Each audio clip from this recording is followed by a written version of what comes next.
Assalamu alaikum wa rahmatullahi ta'ala wa barakatuhu. Ina yi muku barka da zuwa tashan mu mai albarka mai suna Fadar Asraru TV, domin samun ingantattun bidiyon mu masu ƙayatarwa da kuma albarka, kaman na asraru da na koyon ramli, domin ci gaba da kawo muku su yadda ya dace.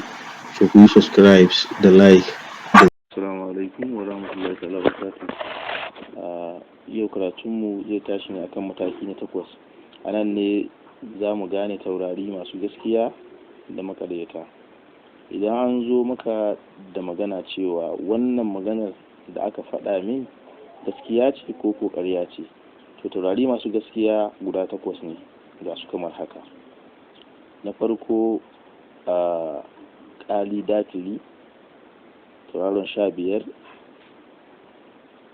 sannan da nasaratul dakila tauraron 12, sai rashika tauraron gidan 2, sai nasaratul kharija tauraron gidan 9, sai rayatul farih tauraron gidan 3, sai bayala tauraron gidan 4, sai kuma iskafi tauraron gidan 10, sai kuma jama'a tauraron gidan 16. Sannan taurari masu ƙarya su ma 8 ne. Na farko akwai inkisu tauraron gidan 8, sai tauraron gidan 5 dariki, sai tauraron gidan 14 na kiyal haddi, sai tauraron 1 kausaji, sai tauraron gidan 11 ijtima'i, sai tauraron gidan 6 qabla karija, sai tauraron gidan 7 humra, sai tauraron gidan 13 sa'ili.